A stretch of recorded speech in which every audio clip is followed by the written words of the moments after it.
Ao fim da guerra Irã-Iraque, em agosto de 1988, a economia iraquiana estava de fato à beira do colapso, e também internamente havia tensões sectárias pelo país.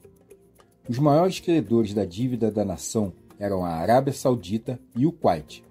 O governo do Iraque tentou fazer com que esses países perdoassem parte do débito, mas eles se recusaram.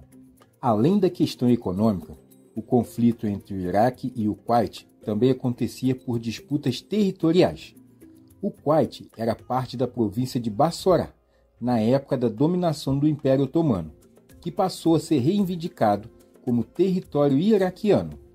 A família real kuwaitiana havia concluído um acordo de protetorado com o Reino Unido em 1899, deixando assim a responsabilidade aos britânicos de cuidar da política externa do país. A fronteira entre as duas nações foi desenhada então pelos ingleses em 1922. A criação de um Kuwait independente tirou a única saída para o mar que o Iraque tinha. Os kuwaitianos rejeitaram todas as tentativas dos iraquianos de tentar manter qualquer provisões no país.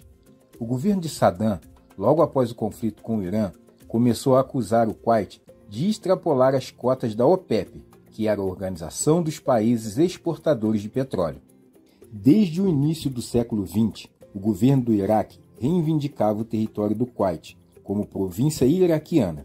Protegidos militarmente pelo Reino Unido, os governos do Kuwait evitaram as tentativas de invasão iraquianas. Em 1988, agravaram-se os problemas entre Iraque e Kuwait. A causa imediata foi a disputa por territórios de fronteira, o que provocou incursões militares iraquianas em território kuwaitiano e serviu para mostrar o poderio do exército do Iraque, armado com modernos equipamentos comprados de indústrias bélicas da França, da União Soviética, dos Estados Unidos e até do Brasil. Em 2 de agosto de 1990, as tensões entre os dois países culminaram com a invasão e a ocupação do Kuwait por tropas do exército de Saddam Hussein, presidente do Iraque.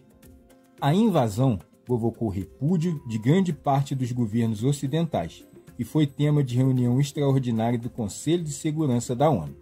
Em princípio, foram impostas sanções econômicas ao governo do Iraque para obrigá-lo a retirar suas tropas do território ocupado. Entretanto, como o bloqueio econômico não surtiu o efeito esperado, o Conselho de Segurança autorizou a formação de uma aliança internacional para promover a desocupação do Kuwait, com o uso da força militar. Liderada por forças norte-americanas, uma poderosa coligação militar internacional foi enviada ao Golfo Pérsico em 17 de janeiro de 1991. Iniciou-se o maciço bombardeio a Bagdá, capital iraquiana. Essa operação militar ficou conhecida como Tempestade no Deserto e tinha como finalidade libertar o Kuwait da ocupação, destruir a força militar de Saddam Hussein e exibir ao mundo a moderna tecnologia militar dos governos ocidentais, Estados Unidos, Inglaterra e França.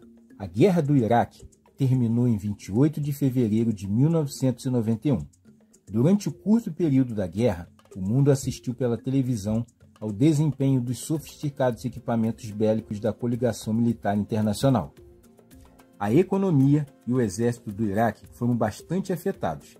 Grande parte das riquezas kuwaitianas foram saqueadas e os valiosos campos de petróleo foram minados e incendiados pelo exército de Saddam Hussein. Aproveitando-se do colapso político e econômico no Iraque, grupos religiosos e étnicos de oposição ao governo de Saddam Hussein, que eram xiitas no sul e curdos no norte, lançaram-se à guerra civil. Mesmo com a máquina militar semi-destruída, Saddam Hussein enfrentou os revoltosos e manteve o controle político do país, embora limitado à sua área central, já que por determinação da ONU, ao norte e ao sul do território passaram a existir zonas de exclusão, onde as tropas iraquianas não podiam atuar. Eu espero que com esse vídeo tenha lhe ajudado a entender um pouco o que foi a Guerra do Iraque. Muito obrigado por você ter assistido, um grande abraço e fique com Deus.